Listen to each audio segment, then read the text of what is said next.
다산교회 성도 여러분, 안녕하십니까? 오늘 이제 사경의 마지막 시간이 되었습니다. 오늘 사경의 교재 제5장, 6장을 함께 살펴보도록 하겠는데요. 5장은 재림 전 조사 심판과 관련된 그런 내용입니다.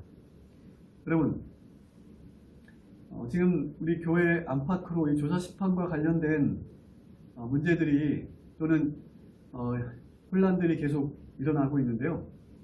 여러분, 우리 재림교인이나 또는 다른 교단이나 심판이 있다는 것에 대해서는 모두가 다 인정하고 믿습니다. 그런데 조사 심판하면은 이거는 부정하는 거예요. 왜 부정하는 걸까요? 조사 심판을 부정하는 그 심리가 무엇일까요? 여러분, 왜 심판을 하려면, 공정한 심판을 하려면 조사해야 되는 거 아닙니까? 네, 우리 이 인간 세상에서도 어떤 문제가 발생하면 또는 어떤 범죄가 발생했을 때 직결 바로 막 심판하지 않습니다.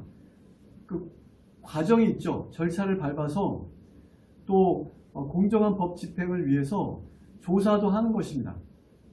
네, 당연하지 않습니까? 어떤 객관적인 어떤 근거나 증거가 있어야만 심판을 할 수 있는 거 아닐까요? 네, 그래서 책들이 펴지는 것입니다. 더욱이 이 하늘 법정에서 이루어지는 이 심판은 모든 사람들의 영원한 운명이 결정되어 있는 그런 문제이기 때문에 더 분명하고 더 객관적이고 더 공정하고 공평한 그런 절차를 통해서 해야 되는 거 아니겠습니까? 그래야만 하나님이 공의로우시다는 것도 우리가 확인할 수 있는 것이고요. 이건 당연한 절차라고 생각이 되는데 왜 사람들은 조사 심판을 얘기하면 심판이 있다는 것을 믿으면서 조사 심판은 싫어하고 부정하는 걸까요? 네. 자, 첫 번째 서론적 고찰에 대해서는 고찰은 넘어가도록 하겠습니다. 두 번째, 책들에 근거한 심판입니다. 공정한 심판을 위하여 최소한의 근거를 가지고 심판한다는 거죠. 자, 이 내용은 교재에 있는 내용을 읽어보시면 될 것 같습니다. 제가 따로 설명드리지 않아도 될 것 같습니다. 네, 이렇게 어쨌든 책이 있고 책이 펼쳐지는 이유는 사실은 이것이 조사하기 위한 것이라기보다는 증명하기 위한 것입니다. 하나님 편에서 볼 때는 그렇습니다. 그러나 우리 편에서는 하나님은 모든 것을 알고 계시지만은 우리는 모르기 때문에 우리를 위해서 책들을 펼치시는 것이고요. 우리에게 확인하도록 또는 조사하도록 책들을 펼치시는 거죠. 우리 입장에서는 조사하고 확인하는 과정이겠지만은 하나님께서 보실 때는 하나님 입장에서는 증명하기 위한 그런 심판 과정이라고 할 수 있겠습니다. 재림전 심판의 대상에 대해서 보겠습니다. 이 재림전 심판, 그러니까 이것을 조사 심판이라고 얘기하는데 이것을 우리가 이제 조사 심판이라고 얘기하는 것입니다. 재림전 심판에 대해서 이 조사 심판은 성도를 위한 심판입니다. 그 대상이 성도입니다. 네. 자, 이것에 대해서 또 이의를 제기하시는 분들이 있어요. 우리 재림교회에서 평생 목회하시고 은퇴하신 어떤 목사님은 왜 성도를 위한 심판이 왜 필요하냐? 자, 이렇게 또 이제 이의를 제기하고 또 주장하는 분이 또 있습니다. 이 재림전 심판 또는 조사 심판을 우리는 이제 성도를 위한 심판이라고 알고 있죠. 그런데 여기는 단순한 성도가 아니라 내가 그리스도인이라고 하나님을 믿는다고 공언하는 모든 사람들, 아담 이후로부터 세상 마지막까지 내가 하나님을 믿었다라고 믿는다라고 공언하는 모든 사람들이 여기 다 포함이 되는 것입니다. 그리고 여러분, 믿지 않는 자들은 이 대상이 될 수가 없어요. 왜냐하면 이 재림전 심판은 누가 구원을 받을 수 있는지, 그리고 누가 예수님의 재림을 맞이할 수 있을지를 판가름하는 심판이 되기 때문에, 그러므로 믿지 않는 자는 대상이 안 됩니다. 믿지 않은 자들은 어떤 이유로든지 믿지 않았기 때문에 심판의 대상이 되지 않아요. 이 재림전 조사 심판의 대상이 되지 않습니다. 믿지 않았던 자들은 요한복음 3장 18절에 있는 말씀처럼, 예수님께서 하신 말씀처럼, 그들을 믿지 않는 자는요 심판을 받지 아니하는 것이, 믿지 아니하는 자는 하나님의 독생자 이름을 믿지 아니하였으므로 벌써 심판을 받은 것이다, 이렇게 말씀하고 있어요. 물론 이들에 대한 구체적인 또 분명한 심판은 예수님 재림 이후에 천년기 동안 이루어지겠지만은 조사 심판의 대상이 되지 않습니다. 왜냐하면 이미 심판을 받은 것과 다름이 없어요. 그들은 믿지 않는다고 했기 때문에 대상이 되지 않는 것입니다. 여기에 대상이 되는 사람들은 성도들, 그리스도인이라고 자신이 스스로 공언하는 모든 사람들, 또는 교회 용명체에 그 이름이 올려졌던 모든 사람들을 말하는 것이죠. 그래서 그 은퇴하신 목사님은 바로 여기 전제가 잘못된 것입니다. 그 예언의 보면 의인들에 대한 심판이다, 이런 표현도 나와요. 의인들에 대한 심판이다. 그러니까 이분이 어떻게 의인들을 또 조사하고 심판하느냐, 이렇게 이의를 제기할 것인데요. 전체 문맥을 읽어보면 그런 뜻이 결코 아닙니다. 의인들에 대한 조사, 여기 의인들이라고 하는 것은 이 의인들의 범주에는 하나님께서 보실 때 의인들도 있지만은 자칭 의인이라고 주장하는, 내가 믿었다라고 믿는다라고 공언하는 그런 모든 사람이 다 포함이 되어 있는 것입니다. 소위 우리 가라지라고 말하는, 또는 거짓 선지자들도 여기 다 포함이 될 수가 있는 것이죠. 그래서 이 조사 심판은 알곡과 가라지를 구분하는, 좀 더 정확하게 얘기한다면 알곡 가운데서 가라지를 구별해내는 그런 심판이 조사 심판인 것입니다. 이거 필요하지 않겠습니까, 여러분? 네? 예수님을 믿는다고 공언하는 모든 사람을 다 무조건 다 하늘에 데려갈 수는 없지 않습니까? 그 가운데 있는 이 가라지들을, 하나님 믿는다고는 하지만 사실은 오히려 하나님께 욕을 돌리고 또는 하나님의 교회를 어렵게 했던 그런 자들에 대한 조사, 그리고 심판인 것입니다. 그래서 이 재림전 심판의 목적이 바로 이제 그런 것이죠. 죄를 도말하기 위한 심판이고, 우주 앞에 공개되는 심판이고, 또 구원을 확정하는 그런 심판이라고 하는 것입니다. 이것은 의인들의 죄를 완전히 도말하는 그런 심판이라는 얘기고요. 또 우주 앞에 공개되는, 그래서 그 자칭 그리스도인이라고 공언하는, 믿었다라고 얘기하는 모든 공언하는 신앙인들을 우주 앞에 제시해서 그들이 왜 구원을 받을 수 없는지에 대해서, 또는 왜 받게 됐는지에 대해서 우주 앞에 공개적으로 하늘 법정에서 벌어지는 그런 심판인 것입니다.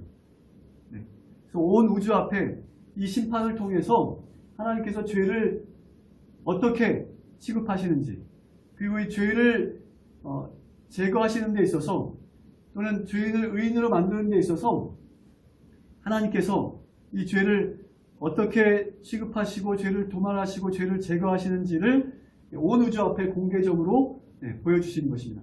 그래서 이 심판을 통해서 하나님의 공의로우심과 또 하나님의 이 율법이 사랑이라는 것, 그리고 하나님의 품성이 사랑이라고 하는 사실을 온 우주 앞에 드러내시고 또 증명하시기 위한 그런 심판의 과정이 될 것입니다.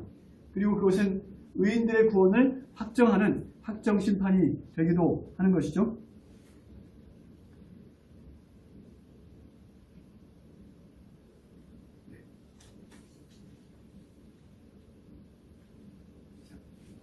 그래서 죄를 교제 106쪽에 보면 죄의 용서는 하나님과의 개인적 관계 속에서 이루어지지만 죄의 도말은 공개된 법정에서의 조사와 판결을 통해서 이루어진다. 저희 죄의 도말에 대해서 이야기하고 있는데요. 죄의 도말, 우리가 죄를 회개하면 바로 도말되지 않느냐, 이렇게 또 말씀하시는 분들이 있지만 이 죄가 용서는 되지만, 하나님과 개인적인 관계에서 용서는 되지만 죄가 도말되는 것은 공개적인 법정에서, 법적인 어떤 과정과 절차를 통해서 조사하고 판결한 과정 속에서 이제 도말될 수 있다라고 하는 것을 지금 말하고 있는 것이죠.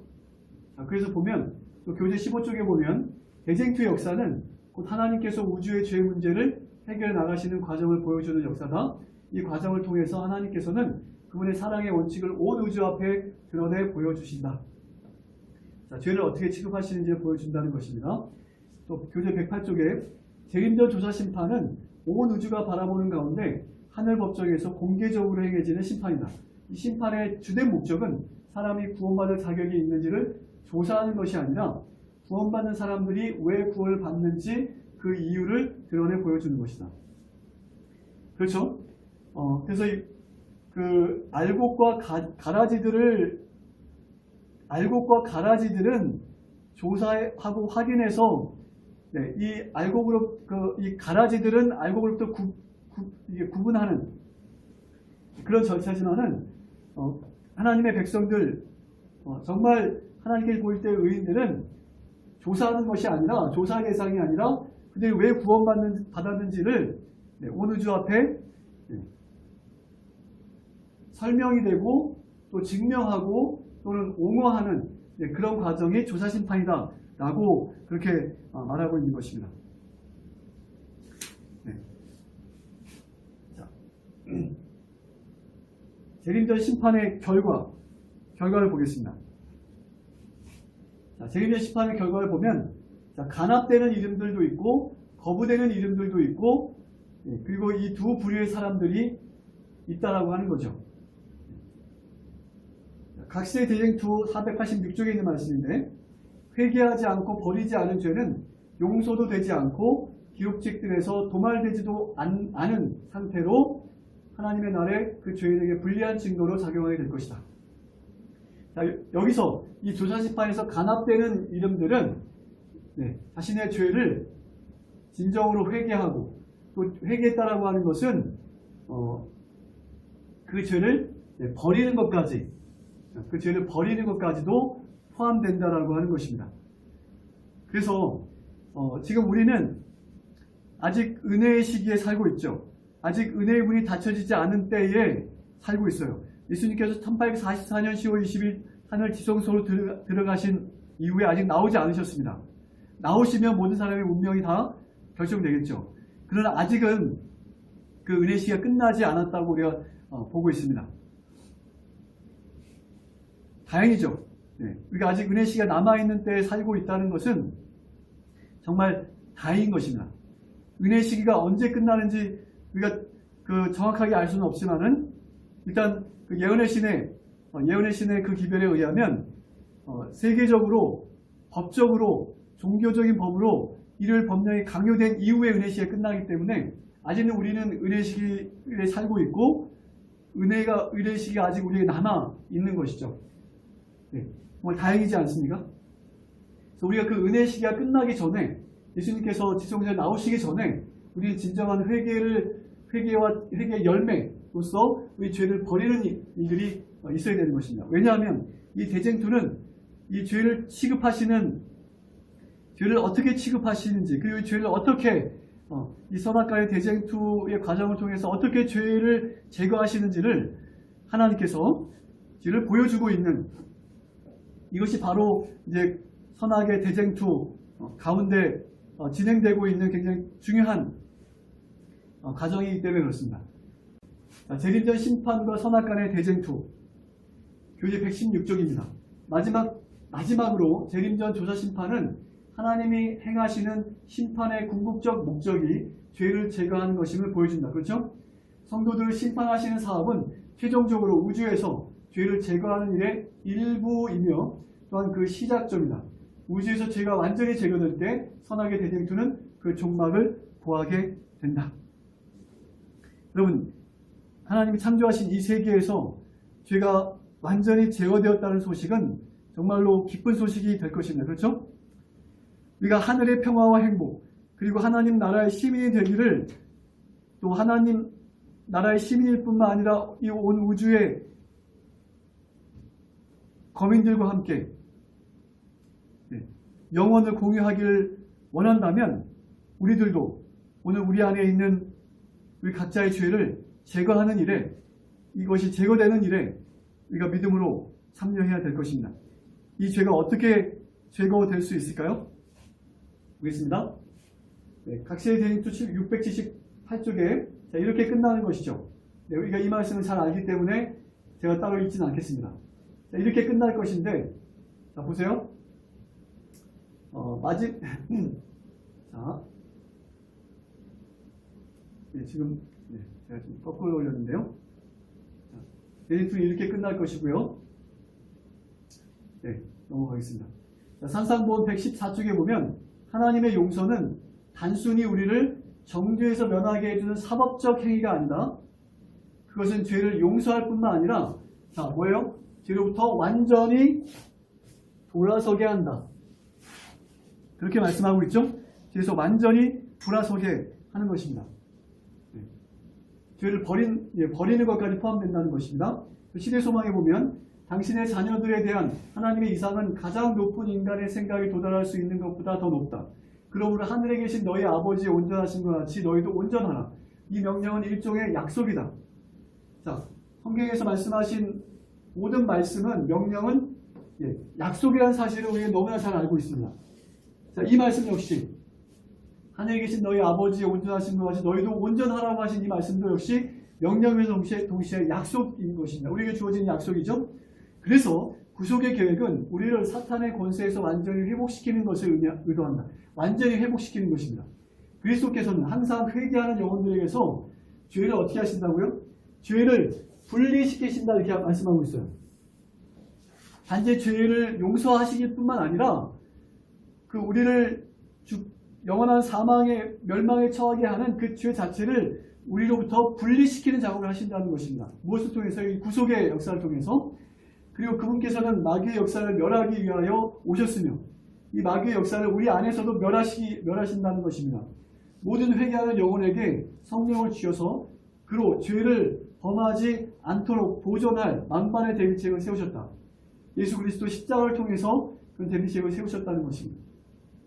그분께서는 우리의 본성을 취하셔서 이렇게 됐어요. 우리의 본성을 취하고 승리하신 것은 우리가 당신의 예수님의 본성을 취함으로 승리할 수 있도록 하기 위함이었다, 이렇게 기록합니다. 그래서 예수님께서 취하신 본성은 연약성을 말하는 거죠. 우리 연약한 그 본성. 그래서 예수님께서 승리하신 것은, 또는 우리로 하여금 예수님의 본성을 취할 수 있도록 하시기 위해서 예수님께서 승리하신 것이다, 이렇게 말씀하고 있습니다. 죄는 우리의 죄를 이렇게 이제 제거되는 것이죠. 그리고 예수 그리스도를 바라보고 예수 그리스도께서 십자가를 말미암아 승리하신 그 동일한 방법으로 우리도 승리할 수 있고 우리 안에 있는 이 죄된 본성을 제거할 수 있다라고 하는 그런 말씀을 지금 주고 있는 것입니다. 그렇죠? 이제 이어서 마지막 제6장 남은 자손과 성화의 경험에 대해서 살펴보겠습니다. 첫 번째, 칭의는 의롭다 하심. 잘 알고 있죠? 자, 칭의의 그 개념, 그 의미는 이렇게 5가지로 요약이 되는데요. 첫 번째, 오직 회개한 죄인만이 의롭다 하심을 받는다.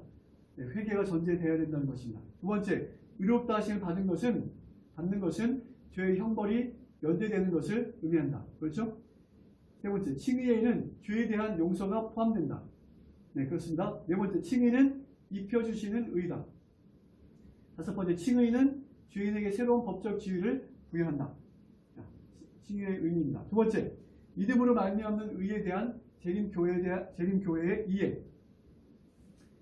교재 127쪽입니다. 자, 이렇게 이해하고 있습니다. 재림교회는 칭의는 그 자체로 매우 중요하다. 하지만 우리의 삶에서 성화의 경험이 없다면 칭의는 아무 의미가 없는 것이다. 하나님으로부터 의롭다 하심을 받은 사람이 성화를 경험하지 않은 것은 불가능하다. 따라서 성화를 경험하지 않는 사람은 칭의와 회심을 경험한 적이 전혀 없는 사람이라고 결론 지어도 무방하다. 칭의 없이는 성화가 있을 수 없는 것처럼 성화로 이어지지 않는 칭의는 존재하지 않는다.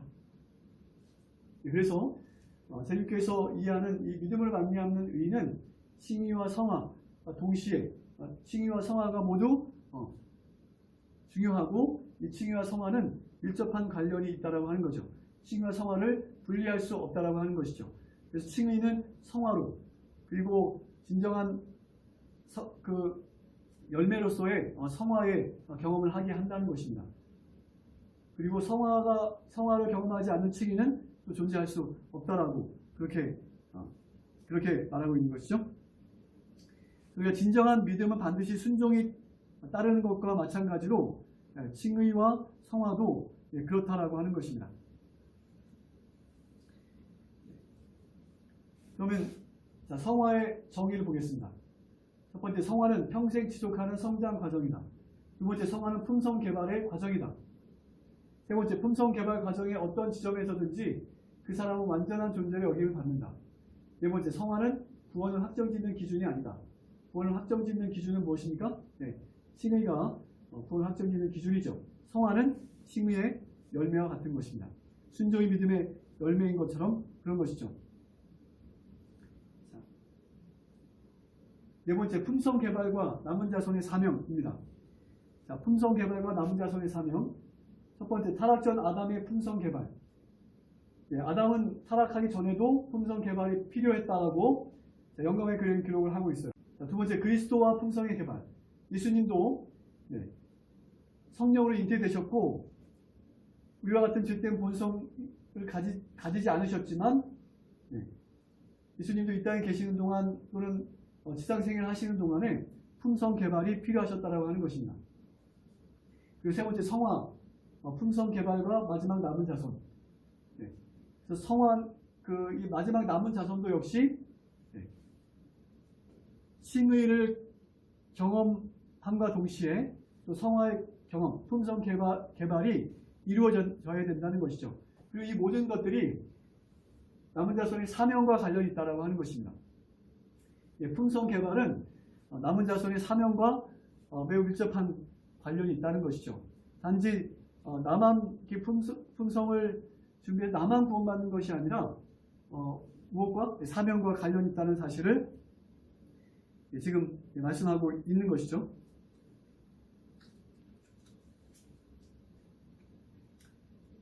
자, 그렇다면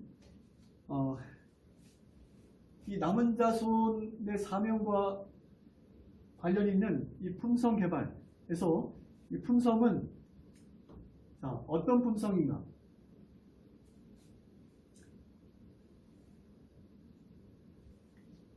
품성 개발에 있어서 남은 자손이 개발해야 될 그 품성은 어떤 품성이냐 하는 것이죠. 여러분, 그 품성은 바로 우리 하늘 아버지의 품성, 곧 그분의 품성의 본질인 사랑인 것입니다. 그렇죠? 여러분, 이 세상에 전해지는 마지막 자비의 기별에도 남은 자손에 의해서 전해질 자비의 기별에도 사랑이 포함되어 있을까요? 네, 물론입니다. 자, 여기 영원한 복음. 이 복음은 십자가에서 증명된 사랑이죠. 하나님은 사랑이시라는 것과 그분의 율법 또한, 율법의 원칙 또한 사랑이라는 사실이 십자가를 통해서 증명되고 나타났는데 그것이 영원한 복음의 핵심인 것이죠. 자, 그리고 이 세천사의 기별의 마지막 결론에 보면 성도의 인내가 여기 있나니 저희는 하나님의 계명과 또 예수의 믿음을 지키는 자니라 이렇게 말씀하고 있죠. 그래서 하나님의 계명은 율법입니다. 그렇죠? 이것은 율법. 그리고 예수 믿음은 무엇입니까? 이것은 예, 복음이라고 할 수 있겠죠. 그래서 여러분, 율법과 복음. 자, 율법의 정신이 무엇입니까? 본질이 무엇입니까? 사랑이죠. 그리고 예수의 믿음, 이 복음의 핵심 역시 우리가 앞에서 확인한 것처럼 이것도 사랑이죠.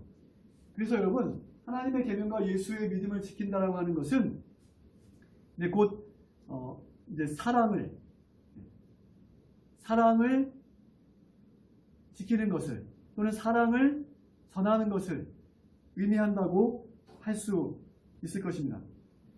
그래서 복음도 사랑이고 율법도 사랑인 것입니다.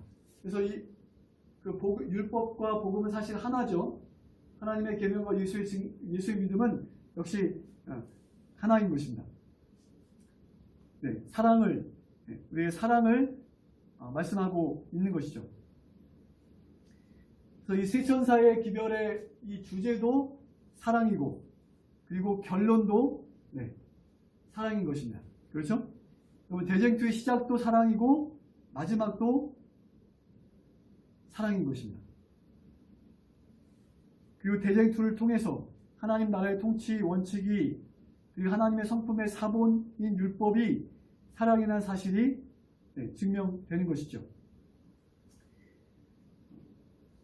그래서 하나님께서 사랑이심을 증명하는 것이 대쟁투이고, 그 하나님의 사랑을 증거하는 것이 남은 자손의 사명인 것이죠.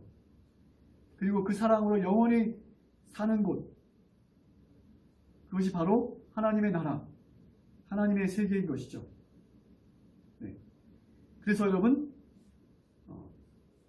이 남은 자손이 개발해야 될 이 품성은 우리의 영원한 복음을 전해야 될 이 사명을 가진 이 남은 무리들이 개발해야 될 품성은 사랑이고, 전해야 될 기별도 여러분 사랑인 것입니다. 볼까요? 사도행전 22쪽에 보면, 넘어가겠습니다. 시므기온 415쪽에 보면, 세상에 비친 마지막 자비의 빛, 그 세상에 전파되어야 할 마지막 국률의 기별, 세천사의 기별이죠. 이것은 하나님의 사랑의 품성을 드러내는 것이다. 결론은 사랑인 것입니다, 여러분. 사랑. 그래서 마지막으로 교재 142쪽에 있는 말씀을 읽고 마치도록 하겠습니다. 남은 자손은 그 구성원들의 변화된 생애와 품성을 통해서 그 사명을 이루어 나가는 신앙 공동체다. 남은 자손으로서의 재림교회의 정체성은 마지막 시대에 하나님께서 이 교회에 위탁하신 사명을 이루는 일에 있다. 이 사명은 성화고 품성 개발을 통해서 이루어지게 된다. 그들에게 있어서 성화는 하나님의 택한 백성인 남은 자손으로서의 삶 자체다. 이렇게 표현하고 있습니다. 우리가 세천사의 기별을 전하는 것은 목소리만 크게 외치는 것이 아니라 우리의 삶을 통해서 하나님의 사랑이신이라는 사실을 우리가 증거하고 증명하는 것이, 그것이 남은 자손의 사명이고, 또 남은 자손이 개발해야 될 품성의 본질인 것이죠. 오늘 우리 모두가 정말 이 시대, 이 대쟁투 역사의 마지막 시대에 사는 오늘 우리들 모두가 진정 남은 자손으로서 마지막 이 사명을 감당하고 하나님의 나라를 위해서, 예수님의 재림을 위해서 잘 준비될 수 있는 우리 모두가 되시기를 시간 간절히 바라면서 사경의 마지막 말씀을 마치도록 하겠습니다. 기도하고 마치겠습니다. 하늘에 계신 우리들의 아버지, 지난 한 주 동안 사경의 교제를 통해서 대쟁투와 남은 자손의 그 사명에 대해서 우리가 말씀을 나누었습니다. 하나님, 우리 다섯교회 우리 모든 우리 성도님들이 이제 마지막 남은 자손으로서 마지막 사명을 충실히 감당하고 예수님의 재림을 맞이할 수 있도록 온전히 준비될 수 있도록 우리 모든 성도님들의 삶을 온전히 인도해 주시기를 기도합니다. 우리 주님 오실 때, 영광 가운데 오실 때, 우리 사랑의 주님 이 땅에 오실 때 우리가 사랑으로 우리 주님 맞이할 수 있는 그렇게 준비되는 우리 모두가 되도록 축복해 주시기를 사랑이 많으신 예수님의 이름으로 간절히 기도드립니다. 아멘.